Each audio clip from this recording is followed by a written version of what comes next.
menyampaikan ceramah rohani kepada kita semua. Semoga apa yang nanti disampaikan akan bisa menjadi nilai kebaikan buat kita semua. Jadi juga kepada Kak Sohir selaku pemateri. Silakan Kak Sohir untuk menyampaikan materi. Ya, terima kasih Kak. Bismillahirrahmanirrahim. Assalamualaikum warahmatullahi wabarakatuh. Ya, waalaikumsalam. Alhamdulillah. Alhamdulillah. Alhamdulillahilladzi ja'ala Ramadhana syahrus siyam, syahrul Qur'an, syahrul ibadah, syahrul fihi lailatul qadar, lailatul khairum min alfi syahr. Asyhadu an la ilaha illallah wahdahu la syarikalah wa asyhadu anna Muhammadan abduhu wa rasuluh. Kita panjatkan puji syukur kepada Allah atas segala nikmatnya sehingga hari ini kita bisa melaksanakan agenda kita walaupun tidak bisa bertemu secara langsung. Shalawat dan salam semoga senantiasa kita limpahkan kepada junjungan kita Nabi Muhammad SAW beserta keluarga beliau, para sahabat, para tabi'in, tabi'in dan seluruh pengikutnya hingga akhir zaman. Kakak-kakak sekalian, kita saat ini memang tengah diuji oleh Allah Subhanahu wa Ta'ala. Tetapi perlu kita tahu, ujian itu bagi kita orang yang beriman kepada Allah, ini merupakan sebuah keniscayaan. Karena di dalam Al-Quran itu Allah Subhanahu wa Ta'ala berfirman, A'udzubillahi minasyaitonirrajim, Bismillahirrahmanirrahim, walanabluwannakum bisyai'im minal khawfi wal ju' wa naqsim minal amwali wal anfusi wath thamarat wa basyiris sabirin. Surat Al-Baqarah ayat 155. Sungguh Allah akan menguji kalian semua dengan rasa takut kepada musuh, dengan lapar, dengan kekurangan harta, buah-buahan, jiwa dan sebagainya. Maka berikanlah kabar kepada orang-orang yang sabar terhadap ujian tersebut. Dan ada banyak sekali ayat dalam Al-Quran yang menjelaskan bahwa kita mendapatkan ujian dari Allah. Sebagaimana anak-anak kita juga, ya mereka dari SD, SMP, SMA dan seterusnya pasti selalu mendapatkan ujian, tes. Dan begitulah Allah menjadikan hidup dan mati ini juga adalah ujian. Nah, kita kemarin diberikan wabah atau sampai saat ini COVID-19. Di balik ujian itu selalu ada hikmah yang tersembunyi, yang ya mungkin kita bisa ada sebagian yang bisa kita ketahui, tapi sebagian lain mungkin tidak kita ketahui. Nah, di dalam Al-Quran Allah Subhanahu wa Ta'ala juga menjelaskan bahwa bisa jadi ada hal yang menurutmu itu buruk, tetapi itu adalah suatu kebaikan. Atau sebaliknya, bisa jadi satu hal kita anggap baik, tapi sebenarnya itu adalah satu keburukan di sisi Allah Subhanahu wa Ta'ala. Nah, diantaranya hikmahnya ini bisa kita petik dan kita ambil pelajaran, di mana pada saat ini kita dibatasi interaksi sosial. Seolah-olah Allah ingin menyampaikan kepada kita bahwa kita ini kan makhluk sosial. Kita perlu untuk saling bertatap muka, saling berinteraksi dengan orang lain. Sama dengan kita ketika sakit, itu Allah ingin menyampaikan bahwa sehat itu adalah nikmat. Kadang-kadang ada orang yang sakit ini, dia baru nyadar bahwa sehat ini satu nikmat ya ketika dia sakit. Waktu dia sehat, dia rasakan satu nikmat. Maka seperti ini kita dibatasi interaksi sosial, harusnya kita sadar, ternyata kita bersosial ini satu nikmat juga dari Allah Subhanahu wa taala. Kemudian yang lainnya, ini adalah mengembalikan pada ketahanan keluarga. Karena kita semuanya kerja di rumah, selama ini mungkin ada di antara kita sama orang lain itu baik sekali hubungannya, tapi sama keluarga, mungkin sama yang sudah berkeluarga ya, sama istri atau suaminya mungkin agak kurang, atau sama anak-anaknya kurang. Bagi yang belum berkeluarga mungkin sama saudaranya, sama orang tuanya.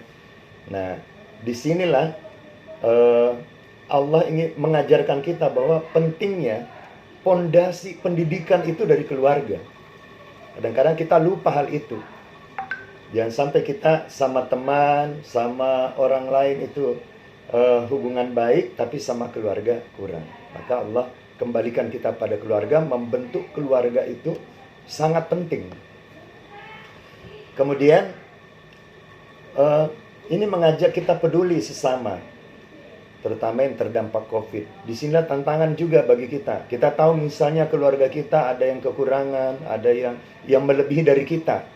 Nah, di sini tertantanglah kita. Apalagi kita ini di pramuka diajarkan untuk bersosial, diajarkan untuk cinta alam dan kasih sayang sesama manusia. Nah, inilah bagaimana kita mengaplikasikan nilai-nilai Al-Quran atau nilai-nilai kepramukaan dalam kehidupan kita sehari-hari. Juga ini seolah-olah Allah mengingatkan kita juga, menjewer kita, bahwa kesehatan ini harus diperhatikan, kebersihan. Kalau di dalam agama kita, dalam agama Islam diajarkan, kita sudah hafal semua, kebersihan sebagian dari iman. Tapi kadang-kadang anak pramuka, semoga tidak ya, di luaran sana ada juga yang lupa membuang sampah sembarangan atau melihat sampah tapi tidak peduli. Nah, inilah untuk kita kembali sadar. Kemudian ini menyadarkan kekuasaan Allah, kekuasaan Tuhan yang Maha Kuasa. Kita kadang-kadang lupa kebesaran Allah itu seperti apa. Lihat dengan makhluk Allah yang kecil ya, yang namanya virus. Dilihat dengan mata telanjang itu ya tidak terlalu kelihatan. Tetapi efeknya sangat luar biasa sampai sedunia. Negara yang besar seperti Amerika, seperti Prancis atau negara besar yang lainnya itu sampai kewalahan karena virus ini. Maka kita ya kembalikan semuanya kepada Allah Subhanahu wa taala, kepada Tuhan yang Maha Kuasa. Kemudian dengan datangnya bulan suci Ramadan ini adalah ujian yang lain bagi kita yang memang setiap tahun. Bahwa kalau tadi dengan adanya ujian COVID-19 itu kita harus mengembalikan diri kita kepada keluarga, menjadikan keluarga sebagai sebuah basis ya untuk menyebar kepada masyarakat.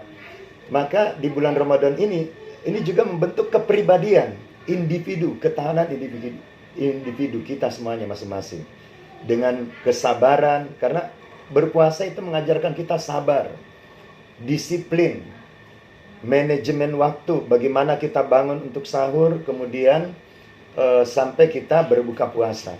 Dan kita perlu tahu, yang namanya bulan Ramadan itu isinya bukan cuma puasa. Kalau anak-anak kita atau binaan-binaan kita, adik-adik pramuka yang lain, yang masih SD, itu wajar. Kalau mereka bertemu, bagaimana puasa enggak? Oh, iya puasa. Hanya itu. Padahal Ramadan itu bukan cuma puasa intinya.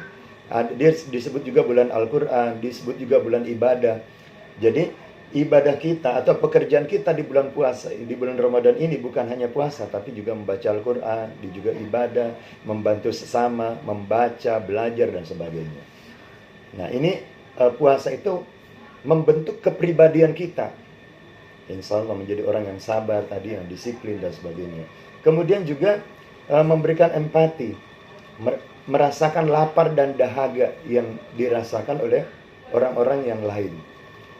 Kalau kita mungkin ya saat Ramadan aja, tapi ada saudara-saudara kita yang lain. Di luar bulan Ramadan pun mereka sudah biasa menahan lapar dan haus. Mereka makan hanya di waktu tertentu. Nah, ini banyak. Kemudian kita mendekatkan diri kepada Allah. Puasa ini ya saat yang tepat bagi kita untuk banyak takarrub, mendekatkan diri kepada Allah dengan cara kita banyak sholat, baca Al-Quran dan sebagainya. Kemudian kita introspeksi, karena Ramadan ini adalah bulan maghfirah, bulan kita mohon ampunan. Sudah kelamaan waktunya kali ya. Ya, ada macam-macam kalau catatan saya. Kemudian ini yang terakhir yang perlu kita ketahui juga, optimis.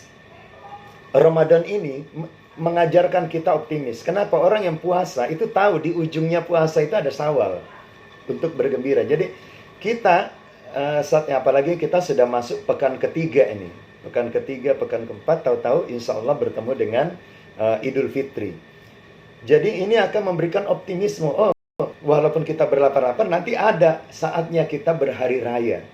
Nah, di era COVID pun seperti itu. Kita harus yakin bahwa wabah itu pasti akan berakhir. Kita semuanya diuji itu pasti ada ujungnya. Maka kita harus optimis. Dan itu diajarkan kita sebagai anggota pramuka. Kita tidak ada kata putus asa. Tidak boleh ada kata sampai pesimis dan sebagainya. Kita harus memaknai semua musibah ini dengan hal-hal yang positif. Maka di akhir dari tausiah saya ini, ya saya mengajak kita semuanya, ya mari kita menghadapi ujian ini, kita juga tetap sabar, kemudian kita disiplin, kita manajemen waktu, kita dekat kepada Allah, dan kita harus tetap yakin, optimis. Jangan sampai musibah ini membuat kita lemas, kemudian pesimis dan sebagainya. Mungkin itu saja kakak-kakak semuanya. Itu nasihat buat diri saya juga sendiri dan untuk kita semuanya.